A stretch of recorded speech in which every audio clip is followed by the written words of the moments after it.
¿Quién responde? ¿Yo? ¿Tú? Da lo ¿Ale? mismo. Cualquiera de los dos que me pueda informar le estaría agradecido. Se supone que Sí, próxima semana. sí. ¿Hasta? Hasta la ¿Hasta próxima cuándo? semana se supone. Hasta Y la próxima. la próxima semana también tendríamos clases.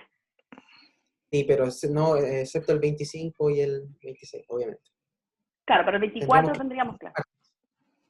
lunes y Ya, y martes ahí tendríamos clases. terminaríamos. Sí, Ya, ya. Entonces Sí, era para profe. saber más o menos cuánto tiempo me queda de clase. Ya. Entonces ahora sí ya les paso a compartir la materia.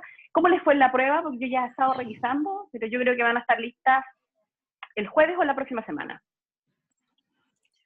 no lo sé, profe, estaba confusa. Estaba confusa. No estaba tan confusa. No, sí, no estaba complicado, profe. Por lo menos no se demoraron mucho en contestar. Se demoraron menos que la prueba anterior. Porque yo estaba Estudiamos tensa. mucho, mucho, mucho, mucho, porque la Qué prueba bueno. anterior sí, fue muy complicada la anterior, pero ahora sí nos aseguramos. Ya, qué bueno que hay que estudiar. A mí lo que me importa es que aprendan la materia, porque aparte, bueno, para su Sí, ejercicio profesional y importa. porque en el examen de grado se pregunta esta materia, harto, sucesorio. Yo por lo menos lo pregunto en todos los exámenes de grado y yo tomo exámenes de grado en su universidad. Así que para que lo tengan Profe, atento. sí, Dígame. ¿y cómo han estado los exámenes de grado estas últimas semanas? Bien, bien. ¿Usted me dice en cuanto a resultados? Sí, ha resultado, contenidos, todo. En ¿Cómo ha sido general, bien. el tema por el medio de Zoom? Ha Eh, estado bien, pero lo que yo puedo ver sí que se nota mucha, a veces, y eso en general, no solamente en esta universidad, les cuesta mucho la interrogación oral y el enfrentarse a una pregunta con los profesores, sobre todo cuando es de tipo práctico, como las que le hago yo en las pruebas a ustedes. Entonces, cuando uno les pregunta ok. desde una arista que no va desde la definición, cuesta un poquito avanzar un poco, o conectar las materias, porque a veces ustedes parece que estudian como encapsulados, así como sucesorios, Sí, reales. Entonces, derecho civil y derecho en general está todo interconectado. Entonces, es súper importante claro. cuando ustedes estudien para su examen de grado que entiendan eso, que alguien los interrogue y que ocupen códigos, porque también eso es otra, no tienen manejo con sus códigos, no saben Ah, ocupar el ya, código profe. civil, no saben ocupar, eso es súper esencial y son cosas que nosotros vemos y que les suman y les restan a la hora de evaluarlo. Entonces, para que lo sepan para su examen. Y sobre todo ahora que este año ha sido tan extraño, el próximo año probablemente también va a ser así, entonces que ustedes sepan enfrentar una evaluación oral, que quizás están Sí, muy profe. acostumbrados a la evaluación escrita, entonces ahí se lo recomiendo. Esa es otra pregunta que tengo. Nosotros terminamos ahora, yo pongo la última evaluación, ustedes se eximen con 4.5, si no me equivoco. Sí, profe. Ya, Sí, con en cuatro eso se cinco. quedó. Sí. Y los que saquen un 4.4, por ejemplo, esos pasan examen. Examen ordinario, claro. Y el ordinario 4.4, sí. iba Ahí, abajo, hasta 3 punto algo, sí, ¿no? Ya, sí. y eso pasa al examen ordinario y eso son en enero. En Sí. enero y después en marzo el extraordinario. Ah, y después hay un extraordinario en marzo. Ya, ya, para saber. Si es que no me he fijado, bueno, no he revisado las pruebas, no sé si habrá gente que estará en esa condición. Ya, entonces ahora nosotros sí vamos a continuar, a pesar que somos poquito, pero yo me lo esperaba porque ya tomé la segunda evaluación. Profe, Dígame. solamente pueden ir a extraordinario los que tengan promedio superior a 3.0. Los que tienen de 2.9 para abajo solamente a ordinario. Ah, solamente, pero van ordinario 2.9 para abajo. Todos van a ordinario de 4.4 Ah, a 7. Pero a extraordinario solamente tienen la posibilidad de ir los que tienen 3.0 hacia arriba. De hacia arriba 2.9 ya. en ordinario. Ya, ya. Muchas gracias, Matías.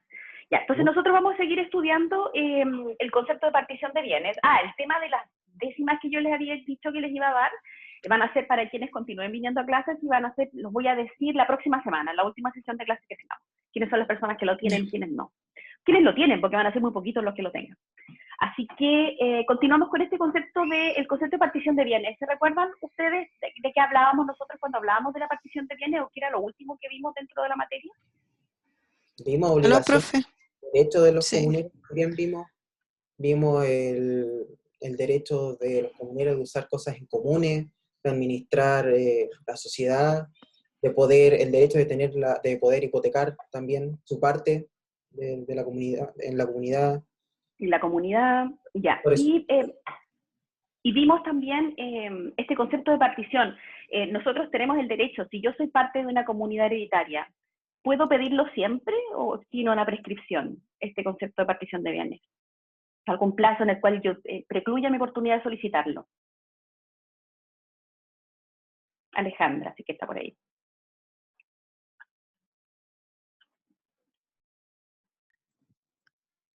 ¿Aló, profe? Dígame, ¿se acuerda? Sí. Bueno, algo recuerdo, me parece que sí, había un plazo para solicitar la partición de bienes. No, no lo había. Recuerde que, Ah, como, ya, era y el es fácil otro, de sí, saber, en general nosotros pensamos, porque todas las instituciones del derecho privado, el Código Civil en general, tienen plazo, nosotros siempre pensamos que hay un plazo de prescripción. En el caso de la sí. partición de bienes, como a ello le molesta tanto que nosotros nos mantengamos en esta indivisión hereditaria, no hay un plazo establecido. Ah, ¿verdad? Sí, se me ¿De acuerdo? confundió con la otra. Sí, con No las hay plazo acciones establecido. de... Sí, Todas las se demás me sí confundió tienen, con la... sí tienen, Sí, tienen con las plazo acciones se para... me confundió. Sí, Sí. es natural que se equivocan, pero por lo mismo se lo recuerdo para que lo tenga la atención para cuando después que se conozca la acción. Entonces, nosotros vamos a ver el concepto de partición de bienes hoy día y vamos a estudiar algunas otras cosas de este último concepto que nosotros estamos estudiando en derecho sucesorio, porque con eso terminamos ya todo lo que hemos visto en sucesorio. Nosotros sabemos, bueno, para Alessandri Rodríguez, Fernando Alessandri Rodríguez, define esta partición como la partición de bienes consiste en la división y repartimiento de una o más cosas entre los comuneros, es decir, los sujetos que sobre ellos tienen un solo y un mismo derecho, que es lo que nosotros hemos estudiado hasta este punto. Y este profesor agrega que mirando la partición en toda la complejidad, nosotros la definimos como un conjunto de operaciones mediante los cuales el derecho único que varía, que varias personas tienen sobre una o más cosas consideradas unitariamente, se precisa y concreta adjudicando a cada uno de estos titulares una determinada porción del bien mismo o un determinado bien de los diversos que eran objeto del derecho de todos. Lo que nosotros hemos revisado hasta ahora, y creo que lo que hemos visto en derecho sucesorio, es que cuando se abre la sucesión de una persona, nosotros somos dueños de una cuota hereditaria sin tener claridad sobre qué bienes específicos nosotros tenemos o eventualmente vamos a tener dominio. Cuando nosotros estamos en una primera etapa de la sucesión, nosotros solo tenemos esta cuota intelectual, esta cuota que nosotros, una cuota del patrimonio, no tenemos ningún bien determinado. Eso es lo que nosotros hemos visto hasta este punto. Cuando nosotros llegamos a esta última etapa del derecho sucesorio, que es la partición, nosotros vemos que estamos ante un proceso, que puede ser un proceso de carácter judicial, pero también puede ser un proceso de carácter voluntario, y también puede ser un proceso predeterminado por el mismo testador en el testamento, en el cual nosotros hacemos la partición de bienes. Profesora, aquí es necesario que ya se haya hecho la posesión efectiva, ¿cierto? Los herederos, si Sí, no, no hay partición. si no, no podríamos entrar a este proceso de la partición. El Ya, primer trámite que se hace es la posesión efectiva. Y ahí nosotros tenemos que distinguir si estamos hablando de la asociación testada, de la intestada, que es lo que nosotros hicimos cuando revisamos cómo se hacía la posesión efectiva. ¿De acuerdo? Lo sí, vimos en algún profe, momento, cómo sí, realizar el trámite de la posesión efectiva ante el registro civil, que decíamos que era la regla general, porque en general en Chile la gran mayoría de las personas no hace testamento, que es lo que conversábamos en las primeras clases, creo, o dentro de las primeras clases. Ya, entonces nosotros vemos esta definición de la partición de bienes y lo que estábamos conversando recién, espérenme, déjenme ver por dónde íbamos. Por aquí, el conjunto complejo de actos encaminados. Entonces, finalmente, cuando nosotros hablamos de esta partición, nosotros estamos hablando de este conjunto de actos que lo que buscan es la división de este patrimonio que nosotros hasta este punto se había mantenido indiviso, se sin dividir. ¿Cuál es la importancia de la partición entonces? Y es aquí cuando nosotros hablamos de que inmutaba este derecho real de herencia a este derecho de dominio sobre cosas determinadas que tiene cada uno de los herederos después del acto de la partición, que es lo que nosotros conversábamos en las primeras clases. Y a este respecto, déjenme buscar dónde tengo la jurisprudencia de esto. Aquí, la jurisprudencia. La Corte Suprema, en una sentencia de 16 de mayo del 2001, en rol 1588 del 2001, definió la partición de la siguiente forma. Esta es una definición de carácter judicial y por eso es importante para nosotros. Que entonces, en la situación indicada, el vendedor, y pone AZZ, era dueño de una cuota ideal o abstracta, que es lo que nosotros conversábamos cuando nosotros nos encontramos en la sucesión, en este pro indiviso, nosotros somos dueños de esta cuota ideal o abstracta, en la comunidad que daba el fallecimiento de su cónyuge, RL, y por lo mismo, la venta, este título translaticio de dominio, que ustedes ya debieran haber estudiado, que efectuó a la demandada, no era eficaz para devenir en tradición, pues ello era menester culminar en la partición de bienes. debidamente inscrita. Esto es, como se ha dicho por esta Corte, en el conjunto complejo de actos encaminados para poner fin al estado de indivisión mediante la liquidación y distribución entre estos copartícipes del caudal poseído por indiviso, en partes o lotes que guarden proporción con los derechos coatotativos de cada uno de ellos. Esto es lo que nosotros hemos estudiado hasta esta parte. Yo, cuando todavía nosotros no hacemos el trámite de la partición y yo todavía estoy en la comunidad hereditaria, si yo soy el cónyuge, como en el caso del ejemplo de esta sentencia que dictó la Corte Suprema, yo puedo realizar una venta, pero ¿se recuerdan qué es lo que yo puedo vender? Y es finalmente lo que la Corte viene a esclarecer, qué es lo que yo vendo cuando yo todavía no se realiza la partición. Y yo soy el cónyuge de una determinada persona, el cónyuge del conviviente civil.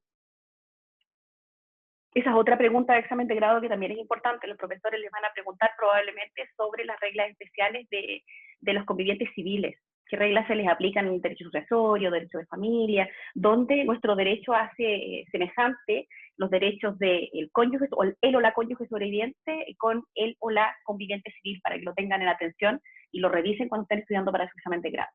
¿Ustedes en general son alumnos de tercero o de cuarto? No me acuerdo. ¿De cuarto, profe? ¿De cuarto? cuarto. Entonces les Sí. queda idealmente un año para egresar, para que lo vayan recordando o lo mantengan ahí, esa idea. Y yo les preguntaba, ¿qué es lo que sucede si yo, como cónyuge sobreviviente, antes de que se realice el trámite de la partición y cuando todavía nos encontramos en esta indivisión hereditaria, yo vendo mi cuota a un tercero? Por ejemplo, yo le vendo mi cuota a Deyanira, que entró a clase. ¿Podemos vender el derecho sobre la herencia? ¿Puedo vender los derechos sobre la herencia? Bien, pero yo puedo vender un bien determinado, por ejemplo, decirle, ya, yo voy a, mediante esta compraventa, yo le vendo la vivienda ubicada en Genaro Gallo, tanto, a Deyanira. No, profe, no es posible hasta que se No, haga no la es partición. posible, hasta que se haga la partición. Ya, perfecto. Esto que nosotros tenemos tan claro, no estaba tan claro en esta sentencia que finalmente se sometió a conocimiento de la Corte Suprema, donde finalmente tuvo que pronunciarse la Corte Suprema en que en este acto donde se realizó una compraventa, en realidad lo único que yo pude vender como cónyuge sobreviviente de esta persona eran los derechos que eventualmente yo tenía sobre esta cuota ideal, es decir, no sobre, al menos la sentencia dice que no sirve para realizar la tradición este título traslaticio compraventa mientras no se haya realizado el trámite de la partición. Y en virtud de ello, la Corte Suprema aprovecha de informarnos de qué se trata o define la partición, ¿no? Este conjunto complejo de actos encaminados a poner fin al estado de indivisión mediante la liquidación y distribución entre estos copartícipes de este caudal poseído por el indiviso, que es lo que nosotros sabemos que se produce en esta comunidad hereditaria en el derecho sucesorio. Esta es una definición que nos da la Corte Suprema. Entonces, nosotros ya hemos hablado de qué se trata la partición de bienes. Entendemos que se trata entonces de este conjunto de actos que lo que buscan es que este derecho real de herencia que yo tengo sobre una cuota ideal dentro de esta comunidad pro indiviso con el resto de los herederos, se convierta en derecho de dominio sobre una cosa específica. Puede ser un bien inmueble, dependiendo de lo que estemos hablando. También sabemos hasta esta parte que la partición de bienes, porque este es un punto importante, porque otra cosa que nosotros vamos a estudiar hoy día es la acción de partición de bienes. Este es un nombre un poquito confuso cuando nosotros hablamos de acción de partición de bienes, porque podría parecer que la partición siempre es un proceso contencioso, es decir, siempre es un proceso que debe ser llevado por un tribunal por requerimiento de una de las partes. Esto no es así, según lo que nosotros hemos estudiado hasta esta parte, porque puede ser que los herederos estén de acuerdo, si bien es muy extraño que eso ocurra, pero que estén de acuerdo y que todos de mutuo acuerdo decidan hacer la partición de bienes, estando todos de acuerdo, o puede ser que el mismo testador en el testamento haya establecido la partición, siempre y cuando que la partición que haya hecho este testador o testadora se mantenga dentro de las reglas mínimas que establece, o las reglas que establece nuestro Código Civil en materia de sucesorio. Nosotros ya lo hemos conversado también cuando existe el legitimario, la legítima rigorosa, el respetar quiénes pueden ser mejoreros, todo lo que nosotros hemos conversado hasta esta parte en cuanto a la libertad de testar. Y aquí les pregunto, no sé si se recuerdan, ¿en Chile existe alguna posibilidad que yo pueda libremente testar sobre mis bienes? Sí, profe, cuando no hay ningún ascendiente, descendiente, ni cónyuge sobreviviente. No hay ningún O en nadie. Sí, no hay, claro, no tiene ningún pariente, si es solo por este mundo, no, ahí tiene, excepcionalmente sí, ahí tendrá libertad para testar. De estos parientes, que son aquellos que se denominan, legitimarios, de la legítima rigorosa. Legítimo, sí, de la legítima rigurosa. Ya, lo pregunto porque lo pregunté en examen de grado y no lo sabía Sí, el alumno. No lo sabían, qué lata. Le me faltó dijo que más no, de hecho. Sumamente seguro que Oh, no. Y después me chuta. seguía discutiendo de que no era posible. Entonces, Oh. para que ustedes lo tengan en mente Ya, profe. cuando lo vean, que sí es posible, pero es una situación muy excepcional, pero es Sí, esa muy situación en que yo excepcional. no tengo estos legitimarios y no se configura la legítima rigorosa. Ya, entonces nosotros hablábamos de la acción de partición de bienes. La acción de partición de bienes no es otra cosa que el derecho de provocar la partición. La denominación, que es lo que yo les mencionaba hace un ratito, no es afortunada, o por lo menos el profesor Mesa Barros así lo considera, porque la partición no supone necesariamente un juicio, que es lo que yo les conversaba hace un ratito. Quizás su nombre sugiere necesariamente la intervención de este respectivo órgano jurisdiccional, cuestión que no es correcta, pues en algunos casos la partición puede hacerse sin la intervención del juez, como cuando yo les mencionaba el caso que existe acuerdo entre las partes, o que el testador así lo haya determinado en el mismo testamento en que haya realizado la partición. Nosotros no tenemos que confundir esta acción de partición con la acción de petición de herencia, que nosotros también ya lo hemos estudiado hasta este punto. La acción de petición de herencia tiene dos finalidades que son distintas a la acción de partición, que son que se declare que una persona es heredera de otra, y dos, que se le restituyan todos los bienes que le pertenecen en dicha herencia. En este sentido, y esto es como el fundamento que nosotros tenemos a nuestro derecho civil en general, en derecho sucesorio en especial, Planiol y Ripert señalan que la frase acción de partición consagrado por el uso para designar esta facultad no es exacta, sino que sería preferible decir el derecho a provocar la partición. En la mayoría de los casos, en efecto, las operaciones se van a cumplir sin intervención de tribunales. Entonces, el nombre acción de partición nos lleva a confundir pensando de que siempre va a requerir la intervención de este órgano jurisdiccional, pero esto solo va a ocurrir cuando no existe acuerdo entre los herederos o cuando el testador no lo ha dispuesto en el mismo testamento. Y si estamos hablando de testamentos extremadamente cuantiosos que en Chile existen, ¿no? Son excepcionales, pero existen, probablemente el mismo testador ya ha hecho la partición y muy bien asesorado mientras realiza el testamento. ¿Cuáles son las características de esta acción de partición? Y recuerden que cuando hablamos de acción de partición, en general nos estamos refiriendo entonces a este derecho que tienen todos los comuneros a solicitar la partición de esta comunidad de bienes, que es lo que nosotros hemos estudiado hasta esta parte. Como características de esta acción de partición, nosotros encontramos que es una acción personal, que es una acción de orden público, es una acción imprescriptible, que es lo que les preguntaba al principio de la clase, y constituye un derecho absoluto. Cuando nosotros decimos que es una acción personal, para Soma Riva Undurraga, que es otro autor muy importante en derecho civil, la acción de partición es una acción personal y por lo tanto deberá entablarse contra todos y cada uno de tus indivisarios. Esta exigencia que no puede eludirse porque si se omite a alguno de los interesados, la partición efectuada no le empece a aquel de los comuneros que no fue tomado en cuenta. ¿A qué se refiere esto? Cuando se refiere a que es una acción personal. Es decir, yo soy una de las comuneras que por alguna razón ya no me quiero mantener en esta indivisión hereditaria, que es lo que nosotros hemos revisado hasta esta parte, y que decido entonces entablar la acción de partición y decido entablarlo por vía jurisdiccional, es decir, en este Tribunal de Letras en lo civil competente del último domicilio del fallecido del causante. Cuando yo presento esta acción de partición, y esto es importante por si alguna vez a ustedes les toca realizar este tipo de juicio, esta acción, siendo de carácter personal, yo debo entablarla contra todos los demás herederos que son parte de esta comunidad hereditaria. Y esto es fundamental con respecto a la acción que ustedes van a entablar. ¿Por qué? Si ustedes entablan la acción y por alguna razón omiten a alguno de los comuneros de esta indivisión hereditaria, entonces esta partición no le va a empezar, es decir, yo no se la voy a poder oponer a este comunero a quien yo no notifiqué mediante esta acción de partición. Es así de importante el hecho que yo notifique de este acto. ¿Por qué? Porque recuerden que es excepcional que yo pueda dividir esta comunidad, que lo haga de forma unilateral, y si lo hago, debo entonces notificar a todos mis comuneros. Y esto es fácil de determinar en cuanto estamos hablando de, por lo menos, de los herederos que se encuentran identificados hasta este punto en esta sucesión hereditaria. Es además una acción de orden público. ¿A qué se refiere con que digamos que es una acción de orden público?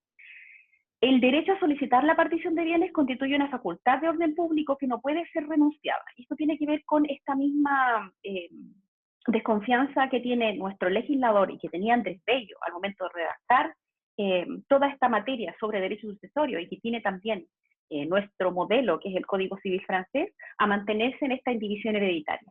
Por tanto, y por lo mismo le da este carácter de orden público, nadie puede renunciar a este derecho de exigir o de poder solicitar la partición de los bienes.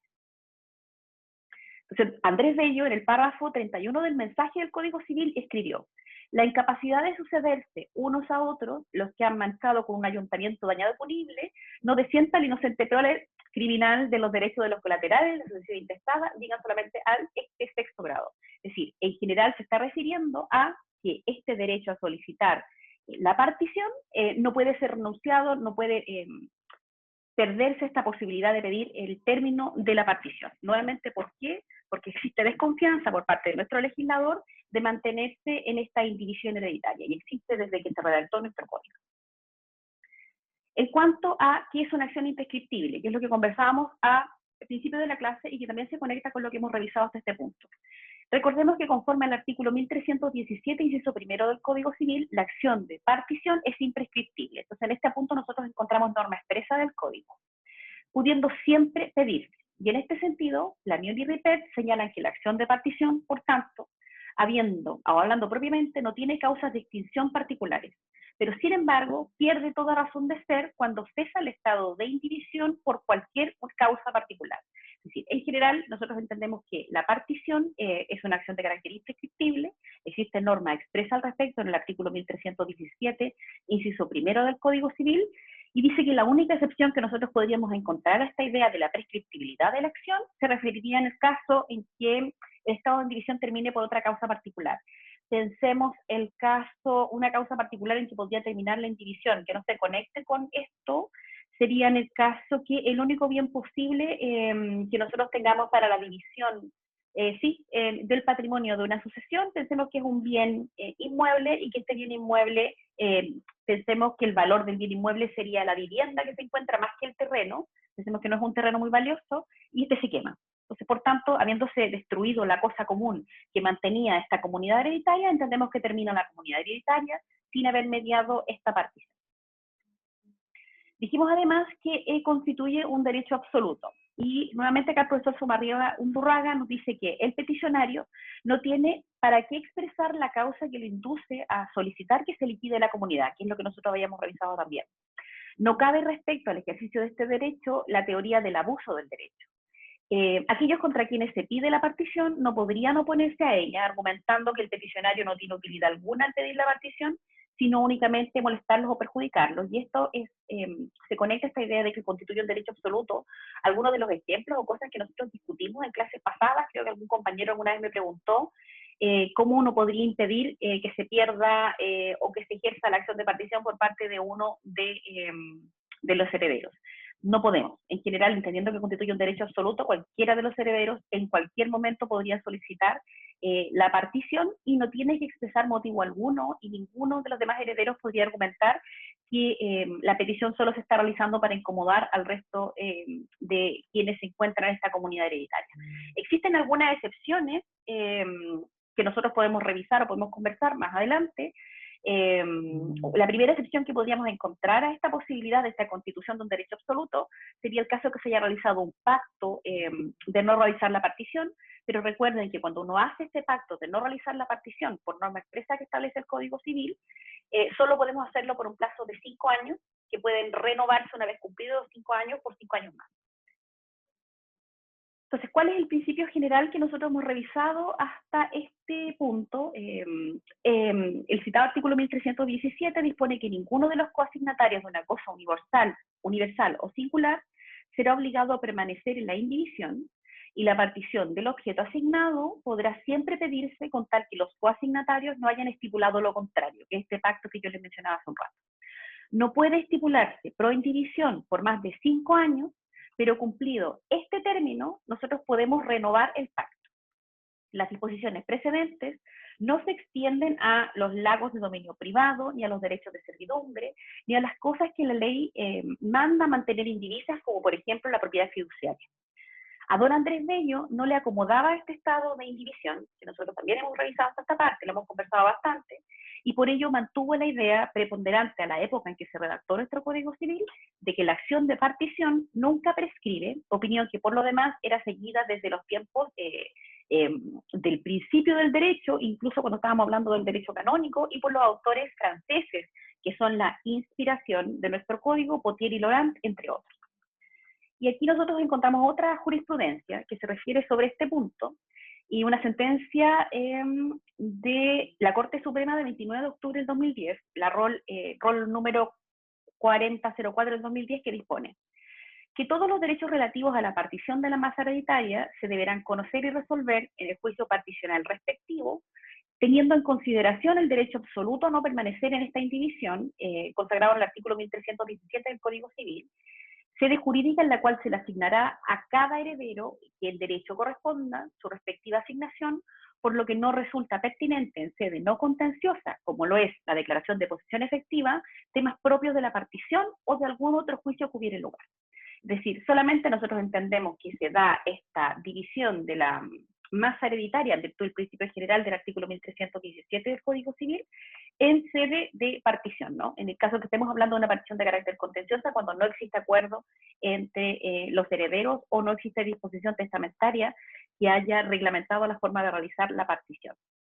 Y yo ya les mencionaba que esta regla del artículo 1317, y de hecho el mismo artículo 1317 lo dice, establece algunas excepciones a ese principio general.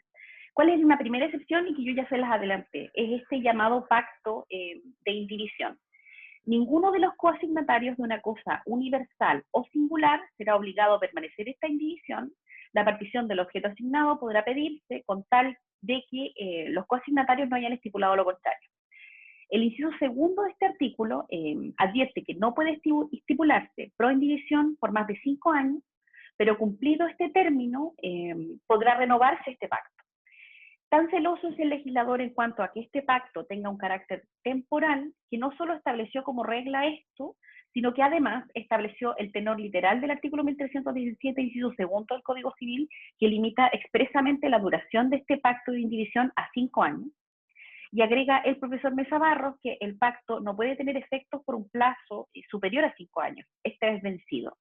En caso de que se hubiera dispuesto que el pacto durara 10 años, surge una pregunta, es que ¿qué pasa con este pacto? Es decir, si el legislador ha establecido que el pacto de proindivisión en esta sucesión solo puede durar 5 años, ¿qué sucede cuando hemos pactado un plazo de 10 años? ¿Es nulo por el total o vale solo por 5 años? Para el profesor Claro Solar, siguiendo a los autores franceses, concluye que los comentadores del Código Civil francés, y recuerden que nuestro Código Civil en general copia en muchas partes al Código Civil francés, apoyándose en una razón de analogía derivada del artículo 1660 de ese código, y según el cual el pacto de retroventa no puede ser estipulado por un plazo que exceda a 5 años. Y si lo ha sido por un término más largo, es reducido al término de 5 años. Están en general de acuerdo en pensar que dicha estipulación de proindivisión por más de 5 años no es más por esto nula toda ella, sino que deberá reducirse a este plazo fijado a 5 años. Es decir, para Claro del Solar, lo que ocurre, y basándose en la reglamentación civil del Código Civil francés y en la opinión de la doctrina en general, es que si nosotros pactamos un pacto de indivisión por un plazo de 10 años, lo que nosotros debemos hacer es entender que ese pacto de proindivisión se determinó para el plazo máximo legal establecido, que es el plazo de 5 años.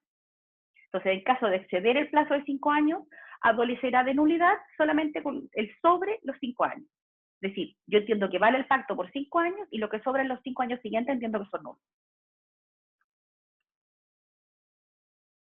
Y también lo podemos encontrar en casos de indivisión forzada o forzosa. Existen casos en que el legislador impone una indivisión, y estos casos deben estar expresamente previstos en la ley y por tanto son de derecho estricto, no pudiendo aplicarse por analogía a casos no previstos o debiendo interpretarse de manera restringida. Así, las disposiciones precedentes no se extienden a los lagos de dominio privado, ni a los derechos de servidumbre, ni a las cosas que la ley manda mantener indivisas como la propiedad fiduciaria. Y aquí les pregunto, ¿se recuerdan o leyeron la semana pasada, creo que fue, con respecto a un dueño de una propiedad que se encontraba en la ribera y que empezó como a atacar a unos, no atacar, sino a tener como un debate con las personas que estaban circulando en lancha por un lago diciéndole que ese lago era de propiedad privada. ¿En Chile existen los lagos de propiedad privada? No. ¿Por qué no? ¿Quién me dijo no? No sé si fue Deyanira o si fue Alejandra. Deyanira. Deyanira, ¿no? ¿No existen los lagos? ¿Por qué no? Porque son propiedades de uso público. Yo tenía entendido que no se puede apropiar una persona de ellos. No se puede, en general no se puede. Nosotros tenemos un régimen bien especial con respecto al derecho de agua y por eso es importante que se debata o se converse. En general no, porque se entiende que el agua cuando ésta corre en su cauce natural es un bien nacional de uso público, por tanto no podría recibir este tipo de limitaciones. Y en el caso en particular de este caballero que estaba reclamando, creo que era un periodista que estaba tomando fotos en este lago, en particular tampoco le era dueño de ese lago en particular. Sin embargo, sí existen los lagos de propiedad privada en Chile. Y se trata de aquellos lagos que no son susceptibles de ser navegados por barcos de más de 100 toneladas y cuya propiedad pertenece a estos propietarios riberanos. Como se comprende, sería imposible a alguno de que solicitase la división, que sería el caso que nosotros estamos conversando. Entonces, sí puede ser en Chile que nos encontremos ante lagos que son de propiedad privada, pero son solamente estos lagos que no pueden ser navegados por barcos de más de 100 toneladas. Ahí sí nos podemos encontrar casos de que este lago sería de propiedad de una persona. Y eso es porque nuestra legislación se permite que las personas particulares o individuos puedan ser dueños de bienes que nosotros entendemos que realmente no debieran ser susceptibles de propiedad privada. A nivel legal, al día de hoy el artículo 595 del Código Civil dispone que todas las aguas son bienes nacionales de uso público, que es lo que me decía Deyanira hace un rato. Actualmente, el artículo 5 del Código de Aguas dispone que las aguas son bienes nacionales de uso público y se otorga a los particulares el derecho de aprovechamiento de ellas en conforme a las disposiciones de este código.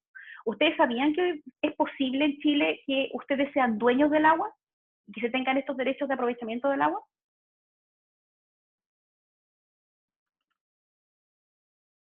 No. En Chile es posible, y de hecho acá en el norte se ve mucho, que uno sea dueño y es un tipo de derecho real. De hecho, se lo podrían haber mencionado cuando ustedes tuvieron derechos reales. Uno puede tener derecho de aprovechamiento de las aguas y es un tipo de derecho real. Sobre las aguas en el norte de Chile, bueno, es muy común en el norte de Chile, pero también se puede ocurrir a nivel nacional. ¿Y esto en virtud de qué? De este artículo 5 del Código de Aguas, que lo permite. Y por su parte el artículo 6 del Código de Aguas dice que este derecho a aprovechamiento de aguas es un derecho real que recae sobre las aguas y que consiste en el uso y goce de ellas con los requisitos de conformidad a las reglas que prescribe este código. Entonces, cuando hablamos de un derecho real, entendemos que entonces con esta misma forma que nosotros entendemos los derechos reales, es decir, en este ejercicio en el cual yo puedo excluir a terceros del uso de aguas, puedo usar y gozar de ellas, puedo arrendarlas, etcétera. Todas estas normativas, todas estas formas en que nosotros entendemos que podemos ocupar y disponer de un derecho real. Es así de importante este derecho real de aguas. Y se los menciono también porque, y es un tema que yo trabajo mucho, que es el tema del acceso al agua, al saneamiento, porque desde la semana pasada creo que se está transando en Wall Street el agua como un bien apropiable, un bien que puede ser negociable y por tanto puede ser sujeto a verdaderos mercados de agua y especulación.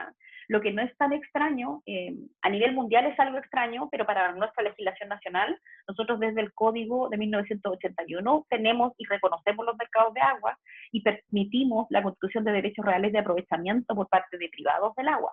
Se los menciono por si no lo habían revisado cuando estudiaron derechos reales o si no lo habían estudiado cuando, no sé, tuvieron derecho al agua, no sé si está dentro de su malla o si se los mencionaron siquiera el Código de Agua, pero para que tengan conocimiento, porque entendiendo que nos encontramos ante un recurso tan básico y esencial para tanto la producción de bienes y servicios como también la supervivencia de la vida no tan solo humana, probablemente va a ser un tema que va a ser muy discutido a futuro, sobre todo ahora en Chile en el marco que nos encontramos en marco de modificación constitucional. Entonces va a ser un tema muy discutido porque también A nivel mundial, el agua y el acceso al agua y su saneamiento ha sido reconocido como un derecho humano. Entonces ahí nos encontramos en disputa esta noción del reconocimiento del agua como el acceso al agua y su saneamiento como un derecho humano, y por otro lado, en la discusión de quienes entienden que el agua es un recurso más susceptible de apropiación, susceptible de especulación, etcétera.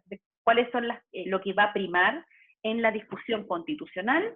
Y eventualmente, bueno, porque esto ya no va a ser un debate solamente a nivel nacional, sino un debate a nivel internacional, cuando entendemos que las reservas de agua dulce son cada vez menos, ¿no? Para que también se entienda por qué es tan importante discutir sobre este tema. Se lo menciono porque muy probablemente alguien se los va a preguntar en algún momento. Ya, yo les decía que este derecho de aprovechamiento de aguas, entonces, es de dominio del titular, quien podrá usar, gozar y disponer de él en conformidad a la ley. Si el titular renunciare total o parcialmente a su derecho de aprovechamiento, deberá hacerlo mediante escritura pública, que se inscribirá o que se va a anotar según corresponda en el registro de propiedad de agua. Imagínense, nosotros tenemos en el conservador de bienes raíces también un registro de propiedad de agua, para que se hagan una idea de cómo nuestro sistema entiende al agua como un bien susceptible de apropiación, como en el cual nosotros podemos ejercer ese derecho real de aprovechamiento. Entonces, esta noción, hay autores que dicen, esta noción que nosotros entendemos de que el agua es un bien nacional de uso público, es más bien como una especie de derecho vacío, porque en realidad en cuanto a la práctica, cuando nosotros no hablamos del agua corriendo en su fuente natural, es absolutamente apropiable y absolutamente entendible como un bien apropiable y parte de un mercado de agua, y que incluso en cuanto a su control, cuidado, etcétera, se deja a la comunidad de propietarios de agua, que en el caso del norte de Chile y específicamente de Tarapacá, está en general configurado por las mineras, en un porcentaje mucho menor los agricultores, o en un porcentaje aún más menor los pueblos originarios, y por otra parte por el Estado, pero el Estado representado por la sanitaria, que tiene este contrato de concesión en el cual hace la entrega del agua que nosotros pagamos, no para utilizar día a día. El conservador de bienes raíces nos va a informar de lo anterior la Dirección General de Aguas, y este organismo que se encarga de este control y uso del agua, en los términos previstos en el artículo 122 del Código de Aguas. En todo caso, la renuncia no podrá ser en perjuicio de terceros, en especial si disminuye el activo del renunciante en relación con el derecho de prenda general de los acreedores, para que vean cómo nosotros vamos ocupando términos absolutamente patrimoniales, como hablamos del derecho de prenda general de los acreedores, cuando estamos hablando del agua, ¿no? Para que, o sea, estamos entendiendo el agua como un bien absolutamente apropiable, que me parece algo que es importante discutir, importante de tener a la vista. El artículo 20 del Código de Aguas además dispone que el derecho de aprovechamiento de agua se constituye originariamente por un acto de autoridad. La posesión de los derechos así constituidos se adquiere en virtud de esta competente inscripción. Se dice que se exceptúa de esta regla los derechos de aprovechamiento sobre las aguas que correspondan a vertientes que nacen, corren y mueren dentro de una misma heredad, como asimismo sobre las aguas de lagos menores no navegables, que lo conversábamos hace un rato, por buques de más de 100 toneladas, que son estos lagos que sí pueden tener un dueño particular. La propiedad de estos derechos de aprovechamiento de aguas pertenece por el solo Ministerio de la Ley al propietario de la ribera. Se entiende que mueren dentro de la misma heredad las vertientes o corrientes que permanecen o se extinguen dentro de aquellas sin confundirse con otras aguas, a menos que estas caigan en el mar. Es decir, la propiedad sobre las aguas de lagos menores no navegables por buques de más de 100 toneladas se mantiene en los dueños de los terrenos riberanos, y no es necesario solicitar o obtener un derecho de aprovechamiento de agua. O sea, en el caso que nosotros nos encontremos ante un lago, donde tengamos propietarios de la ribera y nos encontremos ante un lago que no puede ser navegado por buques de más de 100 toneladas, los dueños de esa ribera, de estas propiedades de la ribera, son dueños del lago.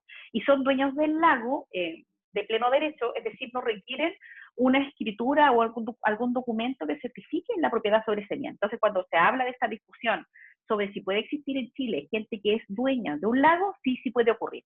En el caso particular que se conoció en la prensa, creo que fue la semana pasada, se pronunció la Dirección General de Aguas que ese lago en particular sí era navegable por buques de más de 100 toneladas y por tanto no se encontraría en este caso excepcional.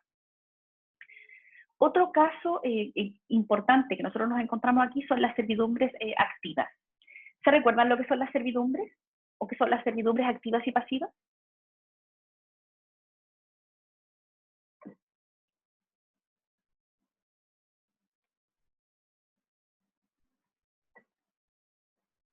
¿Un derecho real? ¿Es un derecho real ya, pero específicamente?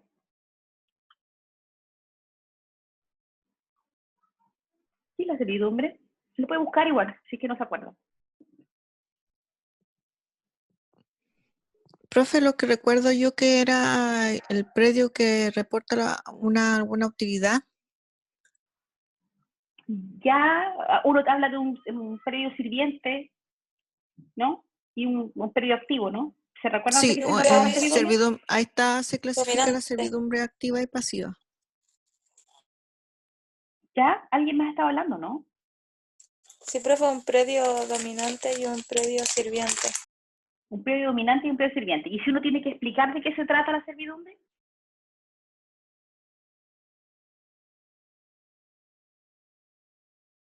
Es un derecho real, como bien dijo Matías, pero ¿de qué se trata Profe, cuando no me hablamos de acuerdo servidumbre? de un concepto, pero recuerdo que, por ejemplo, cuando hay dos casas, entre medio de esas casas las separa un muro. Eso sería una servidumbre, por ejemplo. Eh, sí, o sea, podría ser, pero en general se refiere, cuando nosotros yo busqué una definición, mire, es un derecho real, es decir, un derecho que recae sobre un bien inmueble. Se trata de un gravamen, y eso es importante cuando ustedes definen una servidumbre, y a esto no sé si les entra el examen de grado, pero es muy probable que se encuentren ante casos de servidumbre cuando ustedes tramiten, cuando ejerzan. Es importante que el que lo conozca no se recuerden de qué se trata. Es un gravamen que se impone sobre un bien en beneficio de otro bien inmueble que pertenece a distinto dueño. Y ahí uno encuentra distintos tipos de servidumbre, hay servidumbres de paso, por ejemplo, a veces un predio se encuentra como encerrado y la única posibilidad de acceso a ese predio es cruzando un predio vecino. Entonces ahí uno se encuentra una servidumbre de paso, es decir, este predio tiene que asumir que se pueda cruzar a través de este bien inmueble. Y eso es muy probable que lo vean acá en Iquique, que lo vean en general, es muy probable que se encuentren ante casos de servidumbre. Entonces, para que se recuerden o lo revisen, independiente de si eso les va a ser preguntado en su examen de grado o no. Se los digo de esa manera porque en general está como excepción dentro de los cedularios del examen de grado. Pero es importante la servidumbre, sobre todo en zonas donde uno se puede encontrar ante situaciones agrícolas como nosotros al interior de Iquique, o al interior de Tarapacá más que de Iquique. Cuando hablamos, aquí nos encontramos el caso que nos interesa cuando estamos hablando de la partición y la servidumbre activa. Una vez dividido el predio sirviente, no varía la servidumbre que estaba constituida en él, es decir, esta servidumbre que está constituida sobre este predio sirviente. El predio sirviente sería, en el ejemplo que yo digo, aquel que permite el paso a otro predio. Es decir, el que tiene que sufrir este gravamen que beneficia al predio activo. Y deben sufrirla aquellos a quienes toque la parte en que se ejercía esta servidumbre. Y esto virtud el artículo 826 del Código Civil. En este sentido, para suma arriba señala que hay entre los titulares de un derecho de servidumbre una indivisión forzada. Es por eso lo que estamos conversando, casos que nos encontramos en casos de indivisión que escapan a la partición que nosotros estamos conversando en estos casos. Y ello se deriva de las servidumbres que por su esencia no son susceptibles de división material, ni intelectual o de cuota. Es decir, en el caso de este ejercicio, de este derecho real de la servidumbre, por su propia naturaleza no son divisibles. Entonces, para que ustedes lo recuerden, porque no podemos dividirlo ni siquiera de forma material ni intelectual, porque como estamos hablando de un gravamen que se impone sobre un bien inmueble, en el ejemplo concreto que yo les daba, en el caso de, si yo hablo de una servidumbre de paso, donde yo permito el paso o el acceso a un bien inmueble a través de otro bien inmueble de otro dueño, entonces es imposible dividir ese derecho de paso. Otro caso en que nos encontramos como excepción a esta división posible a través de la partición es el caso de la propiedad fiduciaria. Nosotros ya varias veces hemos recordado de qué se trata de la propiedad fiduciaria.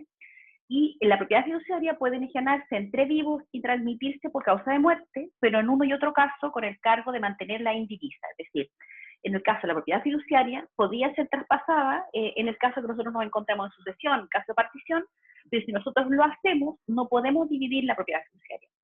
Y sujeta entonces a este gravamen de restitución bajo las mismas condiciones de antes. Es decir, y si nosotros recordamos la propiedad fiduciaria, yo debo mantenerla tal cual como esta se encuentra y siempre sujeta a este gravamen que eventualmente yo tengo que entregarla una vez que se haya cumplido la condición que condiciona esta propiedad fiduciaria.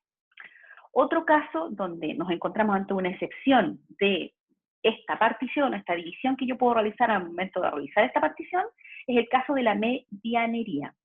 La medianería es una servidumbre legal en virtud de la cual, y esta es la servidumbre de la que me hablaba de Yanira, de la cual los dueños de 2 predios vecinos que tienen paredes, fosos o cercas divisorias comunes están sujetos a obligaciones recíprocas que van a expresarse, y esto en virtud del artículo 851.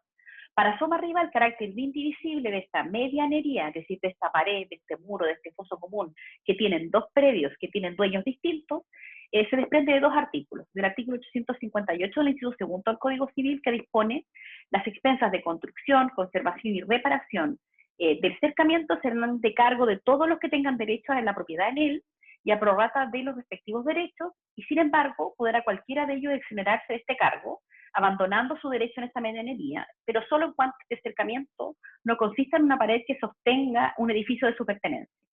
Y en virtud también del artículo 826, a propósito de las servidumbres activas, toda vez que el Código de Bello trata la medianería dentro del título de las servidumbres, que es lo que revisamos también hasta esta parte. Y una última excepción, que nosotros encontramos esta regla de la división que se deriva de la partición, es la copropiedad inmobiliaria.